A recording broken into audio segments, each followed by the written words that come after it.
Shalom. First and foremost, I want to give all praises, honor, and glory to Yahweh, Bahasham, Yahweh Shai, Bahasham, Racha Kodash.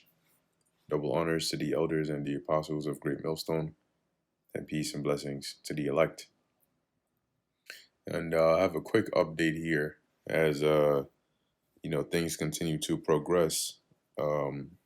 Concerning current events that have been transpiring, which is why it's important now more so than ever to be attentive, right? To watch, and as the angel told Ezra in Second Ezra, the ninth chapter, to measure the times diligently, right?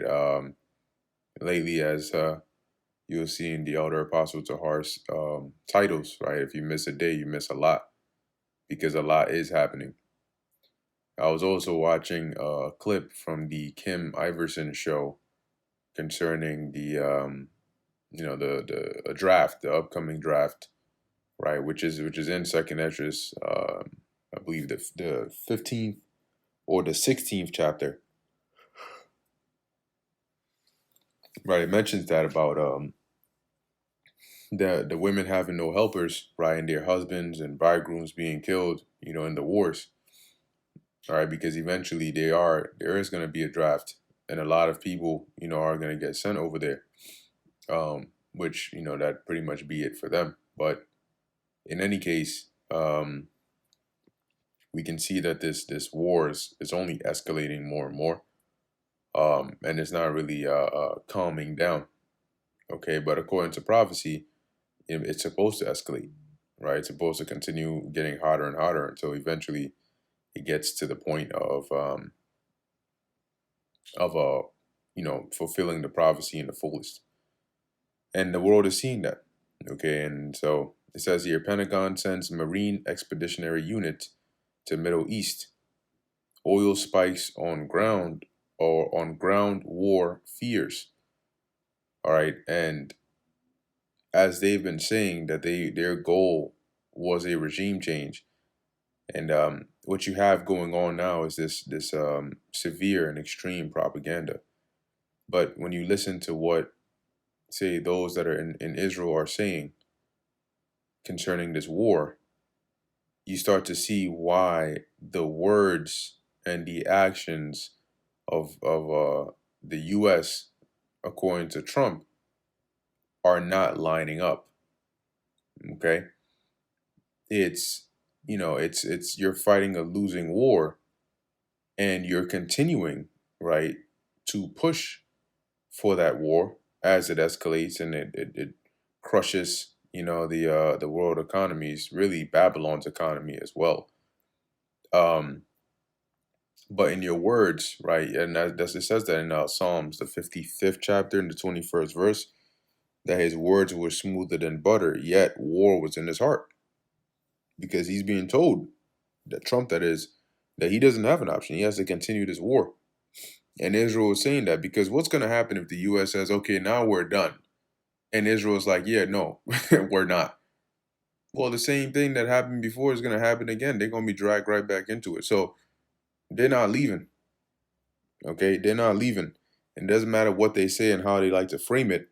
In fact, they're actually putting preparations in place for how to deal with the next phases of this global turmoil. Anyway, so this is just the beginning, right? The sending of the Marine Expeditionary Unit. I think it's 2,500, they said. Yeah, I'm seeing here, roughly 2,500 Marines. This is another breaking news here on my phone. Um, so it says here in the summary, right? This basically just summarizes the main points in this article.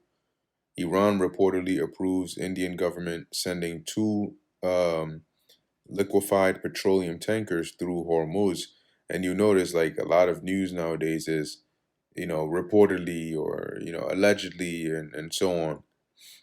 And they've been saying, right, you had the FBI that came out, warning California about potential drone attacks by Iran in retaliation for this war, right? You've also had Trump confirm that you have sleeper cells in the country, and then lately you've had these, these attacks, okay, and it's only going to escalate more and more and more because now they're at the point of cracking down. All right, they're at the point where they're like, look, we need to move, and we need to move quick, as it says in Revelation, the 12th chapter and the 12th verse. So it's no surprise, right, that they named this Operation Epic Fury, and whatever operation it is that's going on, it's much bigger than just bombing Iran. Okay, there's a lot more. As if you look through our history, those behind the curtains that are pulling strings, and setting up different events, world events, they're looking for a transformative change of the world as it ushers in their agenda. We're in 2026. They have something called Agenda 2030. That's literally 4 years away, give or take, barely. All right. So they know that they have to move and set things in motion if they're trying to get that done. But ultimately, it's the Lord putting it into their minds to do all these things. So Iran approving this Indian government, allow this is being reported, right? This is what they did. They did say that they're not letting any ships through that are linked to any interests of US and Israel. And you're already starting to see those Gulf states cut oil production by the millions. And not to mention, they're about to be in some difficult stress before long because Iran has now, they've hit the sweet spot when it comes to pain that they know can affect Babylon, can affect America, and pressure that they know can also be put on America by the world and its allies due to that closure of that strait or that heavy regulation. Not only that, but also the attacks on the Gulf regions to try and drive out any U.S. Interests. They've mentioned targeting banks. They've mentioned targeting certain companies like Google and Amazon, and their different data centers and so on. So they've made it very clear they want to drive the U.S. out of the East. Guess what? That's going to crush or crumble or hurt this economy very, very, very badly. So they know, they're like, okay, we found the right hand positions for this chokehold, and we're going to keep on squeezing like a snake that wraps around you and just continues to squeeze ever so tightly and tightly and tightly. And that's what they're doing. And you know who's gonna feel that pain? The people. They're gonna feel that pain. And so there's a great deal of escalation coming. It says here Japan-based USS Tripoli and its attached Marines headed toward Middle East. Now, I believe yesterday there was news that came out as well about France, French troops getting hurt in one of their bases over there, and I think it was in Iraq or some close region over there.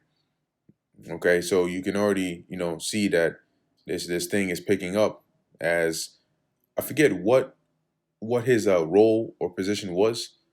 Um, but he said, and I think this is from the U.S., but he said that very soon the U.S. will be escorting tankers and ships through that strait with the help of international allies. So what that's saying is they're ready and willing to drag in more nations into this conflict. And then you go from a regional war to a world war, which that's what it is, but people are not calling it that in hopes that this can still make a U-turn.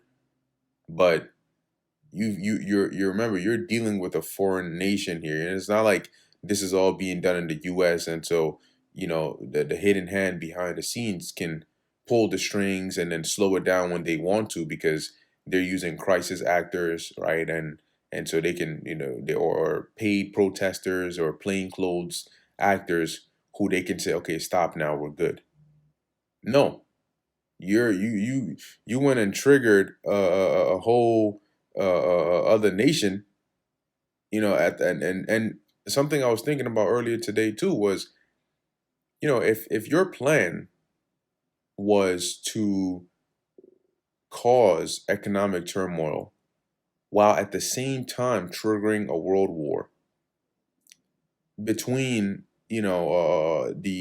the Zionist world, which they do, it's written in their documents, they have that, and the Islamic Republic, or the Islamic world, the Arab world, then it kind of makes sense to ensure that this goes as far as possible, and does as much damage as possible, knowing that you can't directly control this opposition like you can, say, the West, right? Because guess what? Even a lot of people think that Bibi, right, and Yahoo is in control, but even he has his handlers. But those handlers can directly control Trump, right? They can directly control certain of these countries here. But when you're dealing with countries like that, like Iran and so on, it's more difficult. And so you have to control them through, events, right? And triggers, rather than just saying, hey, I'm going to give you an order to do this.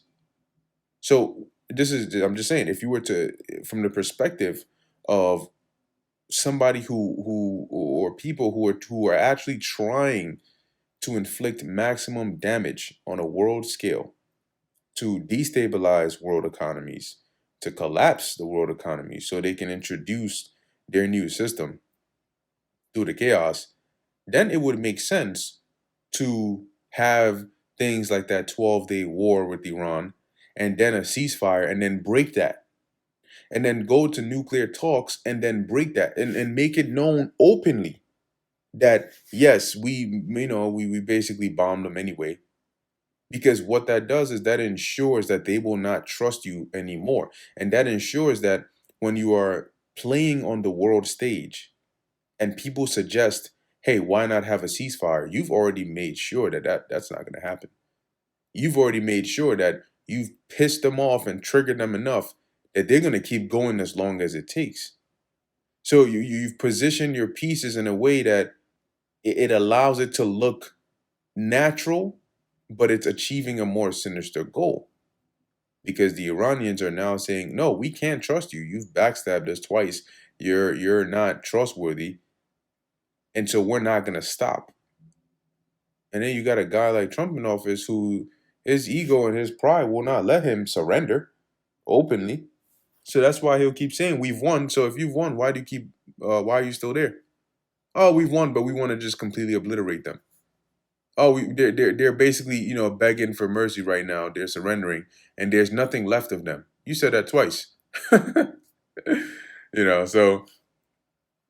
there's a lot going on, but as we always say, you got to look at the things that happen, the events and things that transpire after what we're seeing now will let you know the reason, right? You'll better understand the cause when you start to see the effect. Oh, so it looked like they really wanted this, they really wanted that. It'll make more sense. Anyway, let's read a bit more of this. I have a precept or two after, and then we can go from there. But certainly, some exciting times as the Lord is driving these prophecies into high gear. All right. So it says here, WSJ, I believe that's the is it Wall Street Journal, says Pentagon sends Marine Expeditionary Unit to Middle East. Oil jumps higher. And it's jumping and it's dropping and it's jumping and it's dropping because it's going based off of, like investor sentiment. What do they see? What do they fear happening? And so on. Pentagon has just confirmed two additional deaths in Thursday's downing of a KC-135 fueling tanker aircraft over western Iraq. All six U.S. Crew members are deceased, which they're saying that, or there are reports that the number of actual casualties is being downplayed here, right? And obviously, there's a lot more, but they're giving you these little numbers here and there because they're not ready to. to ensue full panic mode on the people just yet. But best believe that it's coming. Okay. And it's pretty clear the direction they're trying to do things in. And it seems like it's going to be something very, very major, both on US soil, but also, in terms of on the international scale. Okay. Because in order to bring that major change, you need to do something major. And I've been saying this for a while that there's, you can set something up. Yeah. But a lot of people now, they don't trust that. Everything that comes out, they're like, yeah, that's a false event, right? That's a false this, that's a false that. So they don't believe it. But these at least, what other choice do they have? They still have to go with some false event, but the magnitude, okay, the magnitude of this event has to be so large, so great, so devastating or disorienting that whether you know or believe it to be a false event or not doesn't really matter much at that point, because you're dealing with real effects of a false event. Um, Trump and the Pentagon claim. Oh, another interesting thing too. While I was watching that, I mentioned this earlier, right? The Kim Iverson show. She mentioned about how they've now made an update, concerning the draft that I think men between the ages of 18 and 25 will automatically be enrolled, should the need be. And I think they made that December of 2025 to go into effect of December of 2026. But let this thing escalate, and you'll see, whether they even get to that point in terms of waiting till that December to do that or not. But it's coming, and it's one step at a time. They just mentioned here about Marines being sent to the Middle East, and that's how it goes. And then next thing you know, then another one gets sent, and another. And how do we know? Because it's biblical prophecy. Right, that is part of the Northern Army being removed to that region in the east, and it's going to draw in more and more nations. She also mentioned this. Let me see if I can find it here. It's supposed to be a, let me see, task. Um, it's like a U.S. task force. Let's see, Pete Hegseth. Um, it's like April. Okay, I think it might be this. So this is 4 hours ago. But let me see. Is it actually this? Quality education? No, that's not. That's not what I'm looking for here. But there's this task force concerning um, American Crusade. Yeah, well, I'll see if I can find the actual information. I might do another lesson on it or put in the description. But basically, it's basically like a task force ready to be deployed, a reactionary task force to all these states, right? In the case of civil unrest or some emergency of that sort. And he basically confirmed it when they asked him about it, right? That they were getting them ready for April. I believe the brother Haran also did a lesson on that. So what are they getting ready for? What are they anticipating? But best believe that police state that you see in that gray state trailer, it's gonna happen. All right, it's right there.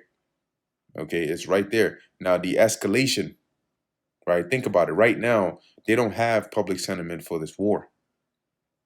They've already thrown out the breadcrumbs to let you know or position your mind in the thinking of a potential attack, major attack or attacks on U.S. soils. They've already confirmed for you, as they have said, that there are sleeper cells in the country, that Iran is trying to use drones to to attack California, and there was even mention of that being somehow linked to the drones that showed up randomly in different parts of the country, mainly Jersey, sometime last year.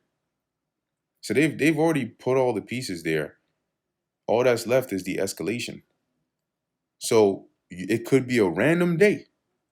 right? A random day in the near future, you're going about, you're living your life, you're going to work, you're going to the gym, you're at camp, you're going home, wherever you are, whatever you're doing, and then boom, and it'll feel like what's going on, and it might feel like it's something small at first, depending on what it is.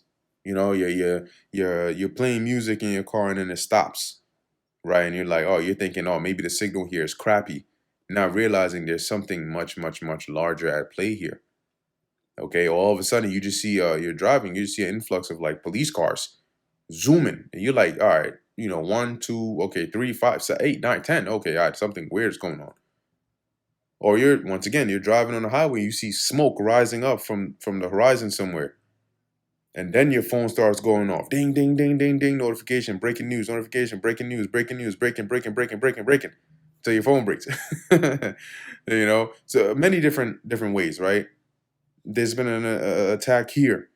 And then as you're reading that, boom, breaking, there's been this explosion here. Oh, boom, there's been a this here. Oh boy, oh boy. You just know as you're reading that, to close your eyes for a couple seconds and know that at that point, ain't no going back from that. All right, ain't no going back from that. Anyway, let's read a little bit more here. So it says here, Trump and the Pentagon claim the U.S. and Israel are totally destroying Iran as the war enters day 14. Think about this for a second. The U.S. and Israel are totally destroying Iran, and yet you still can't get ships to pass through that Strait of Hormuz, except Iran gives the go ahead. So how do you then define totally destroying? What does that actually look like? Because Iran is saying, look, you attack our oil fields, we'll mess up this region. We'll mess up the Gulf states. Not like just bomb random places. No, their water desalination plants or facilities. We'll target very strategic areas, and those Gulf states, they depend heavily on imports of food. So it won't be long before things start getting dire over there. You'll see how quick they'll say uncle. It says with Trump warning Tehran to watch what happens, and quote unquote, I am killing them, and quote unquote, what a great honor it is to. So listen to the language that's being used here, right? Is that turning of energy into a more dark and brutal sort of mindset, and they justify that through chaos. A lot of people need to get their minds out of peace and understand that you're in a time of war. You're in the danger zone of prophecy. Okay, shit, that's the title right there. I might need to use that. Right, we are in the danger zone of prophecy. Hold on a second. Let me just note that down. There you go. Titles don't come easy nowadays, so you got to take advantage. But um, that's where we are, and you need to have that in your mind. That comfortable, I'm just gonna ignore what's happening mindset because it's just too much, and that's gonna get you messed up. Because when something major goes down, you have no clue what's going on. You don't even know where to start. And instead of taking the necessary steps to go away from the conflict, you run to it because your dumbass wasn't informed. And you ask yourself, why are you finding things so difficult to do because you didn't prepare yourself for these times? Oh, your big giant $1 million reason was because, oh, it's too scary. It's too scary. You living in a world like you're living in a real world where people die every day and these things happen, and it's a very great possibility, and you're talking about it's too scary, so I'm just not going to inform myself on any way, shape, or form about it. Okay, suit yourself. France and Italy open talks with, oh, actually, Iran Supreme Leader Mojtaba, if I'm saying that right, Khamenei, is reportedly alive but wounded, damaged, and disfigured. That's according to their claims. Um, it says here France and Italy open talks with Iran, which is another article that came out and said they denied that. They're not doing that.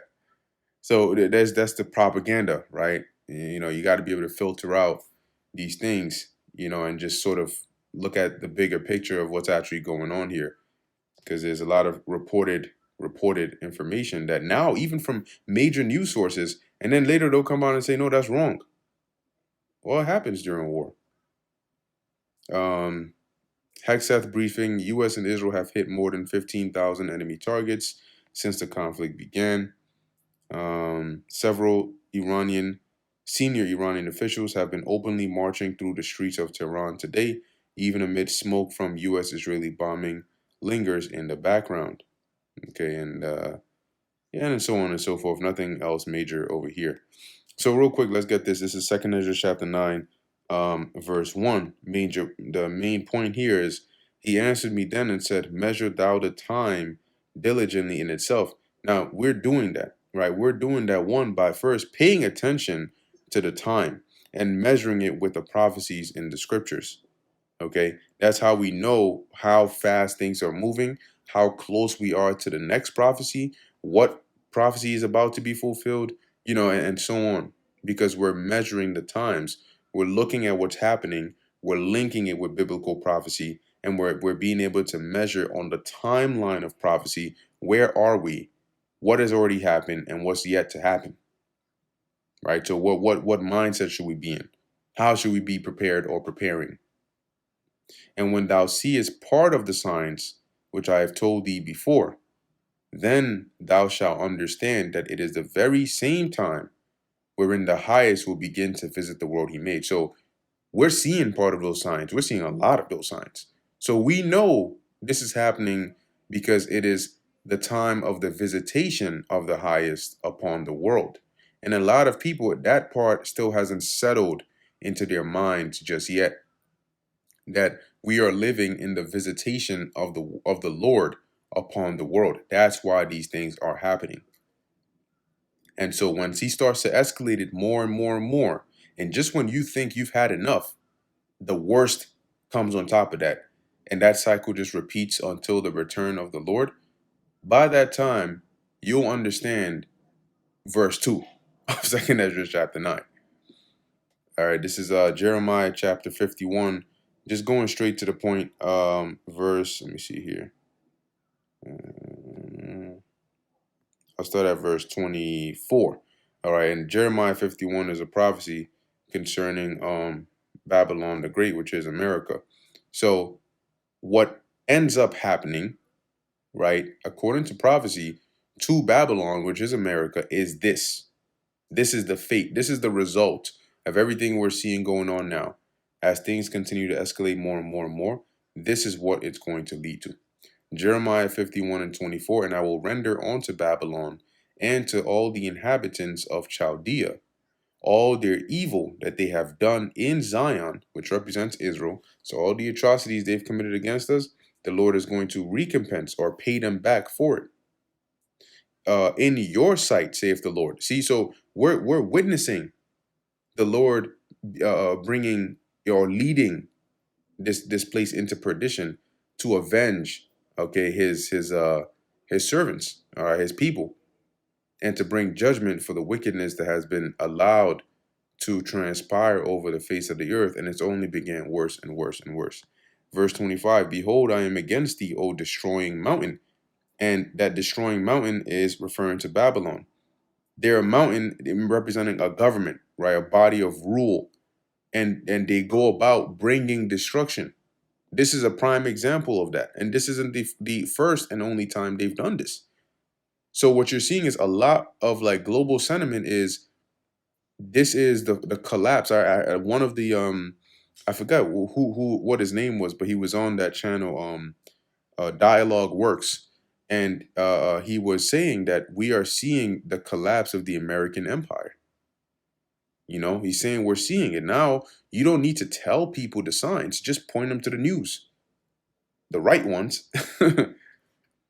Right? It says here, "Saith the Lord, which destroyest all the earth." And not only have they oppressed all the earth, but now through their careless actions, world war, a nuclear. Don't forget about that. This will not stop at ground troops. That is just an escalation to take things further. This will end in nuclear war. Be certain of that. If you're hoping that, okay, you know what, it's fine, no matter what it gets to, at least it's not, no. It will get to a nuclear war. That's the climactic point of this prophecy of World War III, is a nuclear war. They have nuclear weapons and it will be used to the fullest extent.